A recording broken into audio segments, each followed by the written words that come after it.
Hello, everybody. Thank you so much for coming to this panel and listening to my recorded voice.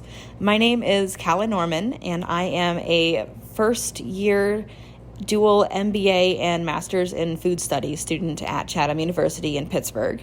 And my presentation is called When You Wish Upon a Pint, Beer-Branded Museums, Consumer Identity and Sense of Place in Tourism. Imagine you're spending a vacation. Remember those? In Dublin. You've waited in line at Trinity College to see the Book of Kells, you've been to Kilmainham Jail, and you may have popped into a few pubs for a pint or two. Today, you've decided to visit the Guinness Storehouse because some of your friends or coworkers might have been and raved about it. They said, "Oh, the view is amazing, and you get a free pint of Guinness at the end." And you think, well, why not?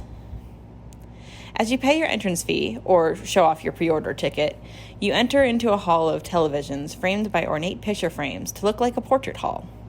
There, members of the current Guinness family, or actors portraying figures such as founder Arthur Guinness, recite how the business came to be and what the brewery means to the city of Dublin and to Irish culture. Sure, they can say those things, but are they really true? You move on to the production of beer portion, met by a wall of hanging hop vines that look exactly like a Gen Z teenager's bedroom, and a waterfall demonstrating the natural origins of Guinness's water, from the Wicklow Mountains, not the River Liffey, as people like to say. In the next room, the smell of roasting barley wafts through, and you learn about the proprietary knowledge behind the yeast used in Guinness. Next, you can learn how Guinness took over the world, both using the emergence of transportation and infrastructure, and then in marketing, with campaigns from the Toucan to Guinness Makes You Strong. You can even place yourselves into icon ads, like 2019 Me is doing, positioning yourself so that it looks like you're hoisting a steel beam above your head. Then, you get to the real fun. Experienced guides lead you through a tasting session, allowing you to use all your senses and teaching you the real way to drink Guinness, with retronasal olfaction. Now say it with me, says the guide. After a few tasters, and now that you're initiated, and if you didn't shell out for the VIP experience, you're led up to the Gravity Bar, where amidst a crowd of other tourists, you can get your pint of Guinness while looking out at a panoramic view of Dublin, complete with etchings in the glass window showing you important places in Guinness's history. You can really see what Guinness means to Irish heritage, right? Do you feel more grounded in the sense of place, standing up there in the foam of the Guinness Storehouse's pint glass? While I can't answer for any individual, this is the phenomenon that I explore in this presentation. Using aspects of history, food studies, tourism and hospitality studies, and works on marketing and spectacle, I work through what beer-branded museums, specifically the Guinness Storehouse, the Heineken Experience, and the Budweiser Brewery Experience, mean to the people who go to them. What is it about these places that attract visitors and, in some cases, create a sense of camaraderie with the brand, the place, and other people in the place? And I chose to do this because beer tourism has a lack of literature outside of regional and craft contexts. And I believe that by understanding what draws people into beer brand museums, such as the ones that I've detailed in this presentation, we can better understand what might draw people into beer tourism in general. And I also chose this topic because beer has such a historical connection to place, which is kind of the crux of my argument, and as well as conviviality and festival environments. And beer museums are unique in that they combine these elements under a brand. Now, before I get into beer museums in particular, I wanted to talk about beer marketing throughout modern history more in general, and the ways that they influence people's emotions in order to sell the brand. So the first way that they do this is precisely through this, by placing people into effective situations. They capture people's emotions and their connections between socializing with family and feeling like part of a group. And one way in which they do this is definitely through beer commercials. I pick here two different examples, one from the 1960s and one from this year, 2021, both from Guinness. And the first one depicts a worker coming off of the clock and after a really long, hard day of work and popping into the pub for a pint. And if you watch the commercial, it's definitely ties into the feeling of having a third place to go and enjoy in a convivial atmosphere.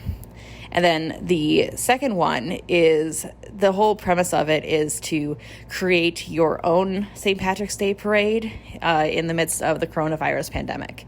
So it's really playing on those emotions of when people can't actually be together. Beer is a way of coming together in a sense.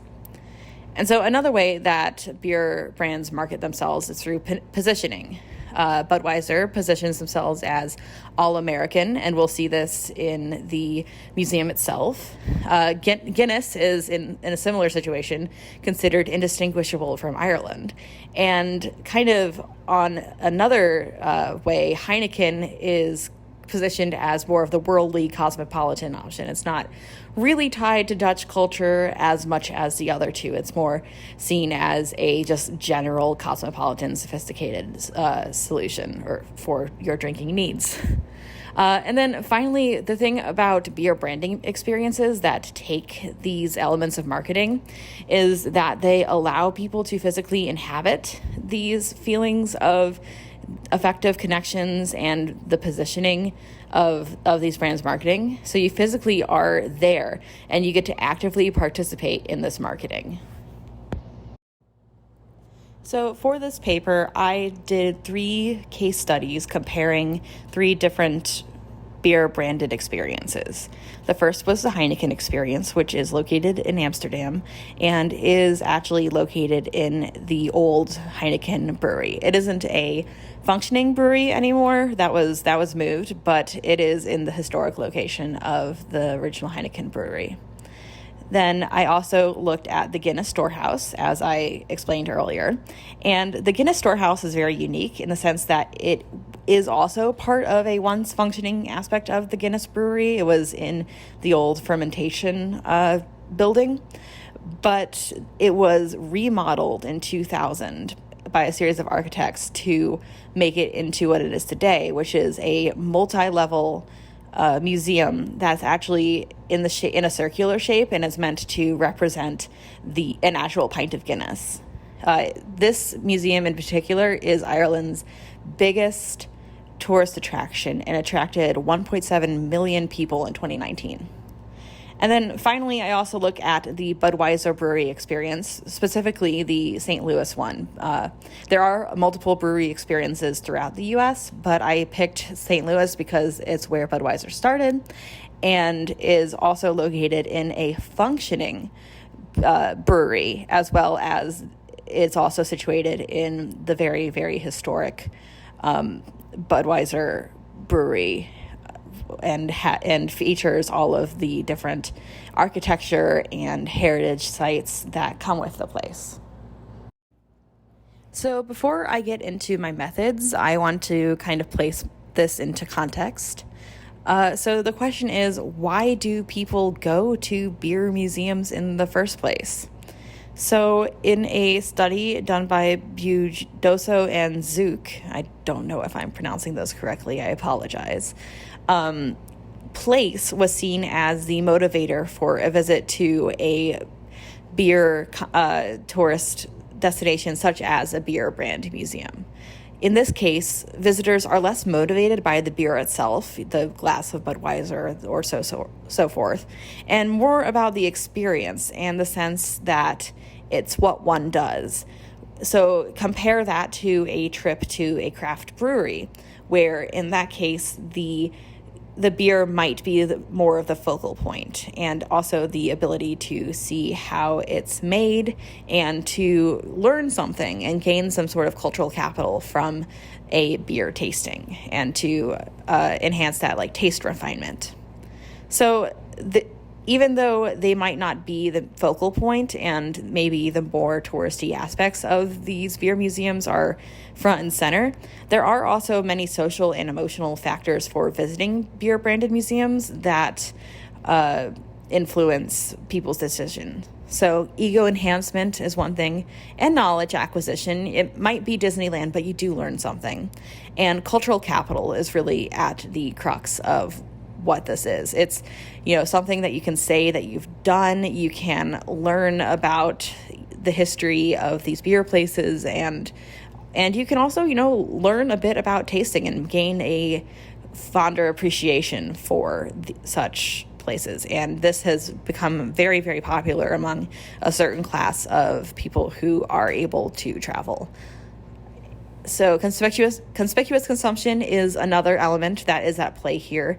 A little less so on the luxury front, but where I see this coming in are especially in the VIP options that you can take, and pretty much every single one of these beer brand museums have some version of a VIP experience. So the Guinness Storehouse, for example, has its own room that VIPs can go into, and they get their own private tasting, and they get to basically feel like they get a little more out of the experience for the price that they pay.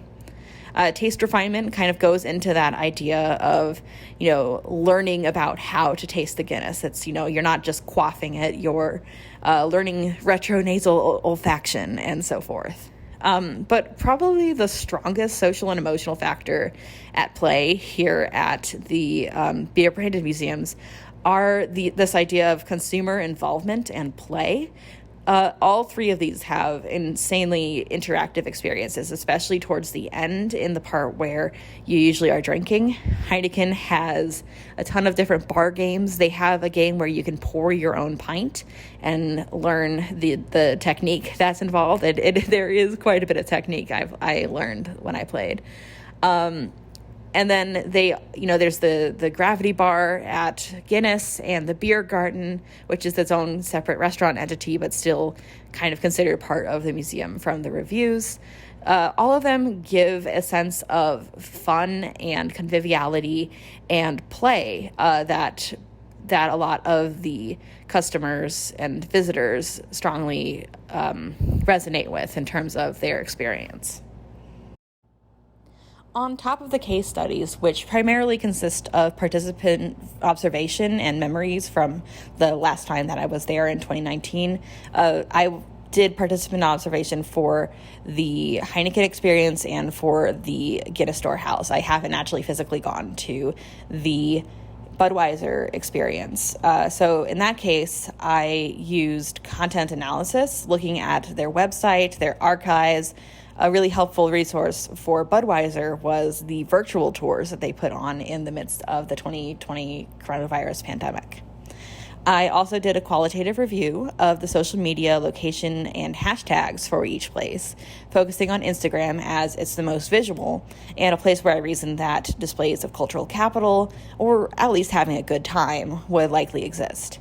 And as you might expect, I found a lot of photos of people posing in front of the photo ops, the Proust sign at Heineken and the bar games, also at Heineken, the clock wall or the gravity bar at Guinness, and of course the Clydesdales at Budweiser. Interestingly, I noticed that in more photos people pose with beer, or people have beer as the main focus of the photo at Guinness and Heineken, with very little emphasis on the beer itself at Budweiser. And to me, this said that the historical significance, Americanist, and convivial atmosphere of the experience, the Budweiser brewery experience itself, are also part of what the tourists would want to represent to the world in their social media posts, on top of the consumption of a can of Bud Light, and maybe even more so than that. Yet, these posts don't show the whole story. You're probably not going to talk about the annoying crowds or the tour guide you really liked on your Instagram post. So I checked out TripAdvisor reviews as well, looking at over 150 reviews from the summer of 2019 in order to circumvent the effects of the coronavirus. Overall, the most popular themes were in relation to the beer itself, with between 41 to 48% of posts for each brewery mentioning in some manner the free beer samples offered with the tour. The next theme that occurred between the three most often was appreciation over the fact that the breweries went over the history of their respective brands. And then another major concern across all three breweries was the question of whether the trip was worth the time or the money. And finally, across the three breweries, the one with the most negative reviews, interestingly enough, was Heineken, followed by Guinness, and with Budweiser having the least amount of negative reviews. Heineken got the most votes for being gimmicky, and Guinness had an equal percentage of posts negatively mentioning the over-branding of the space. For example, people didn't really like the immersive 4D experience in the Heineken Museum, where one is supposedly supposed to experience what it feels like to be a Heineken beer being bottled. In contrast to my discussion in my paper of branding and advertising between these brands, where I mentioned that Heineken and Guinness rely heavily on cultural capital and heritage with their advertising, the experience where people seemed to feel less marketed to and more exposed to the heritage was actually the Budweiser experience. Well, many reviewers commented on the themes that I expected them to, the interactive and VIP experiences, the atmosphere, the history. Their reactions to them were sometimes surprising. For example, for brands that are usually so focused on their own history and heritage, the Guinness and Heineken beer-branded experiences were seen as the most gimmicky. And also, while people enjoyed some of the atmospheric elements of the beer-branded experiences, such as the Sky Bar and the Gravity Bar, and Budweiser's Beer Garden, crowding was a factor that got in the way of people's enjoyment, meaning that there are a portion of guests who are not as easily swayed by the carnivalesque approach that beer-branded museums take. This complicates my original thought that this was one of the assets these museums have in creating a sense of place. But for some visitors, they saw the experience as separate and negative from the city they're in, such as a visitor who compared the Heineken experience to Disney World and urged readers to experience the real Amsterdam instead. So I started this presentation with a story, and I'm going to end on one. So this picture right here is of the Stiegl Brewery in Salzburg, Austria. And I visited this place around the same time that I was going to the Guinness Storehouse and the Heineken experience. I went and I had a very similar experience. I could see they had all the proper elements of a beer brand museum, from the history to the production and the culture and all those elements. The only difference for me was that I did not understand a single written word because it was all in German. The English translation aspect was down on the day that I went, so I ended up just following a group of Austrian high schoolers who were traveling and touring the brewery itself. But what this tells me is that there is a power that transcends words in these beer brand museums. Through the structure, through the way that they are presented, they're able to create a sense of identity in the place and a sense of conviviality and experience with the beer. So what I'm interested in the future in continuing on this theme is to look at how beer museums can maybe transcend brand. There is a museum here in Pittsburgh that is still in the works that's going to be about beer and the culture and the history. And so I'm excited for that to become a thing so I can study how that compares to these branded museums. Do those same elements of conviviality and cultural capital and such, do those still exist when there is no brand at stake? And what, in that case, is bringing people to the beer museums? I think this can also be applied to smaller, craft breweries. We see beer branded experiences coming up in ways other than museums. One example could be the Brew Dog Hotel in Columbus. So I think that there are many different ways in which we can study this. And so I'm excited to explore these questions further. And yeah, that is about it for my presentation. So I'm looking forward to hearing your comments and talking with you soon in my not recorded voice. Thank you so much.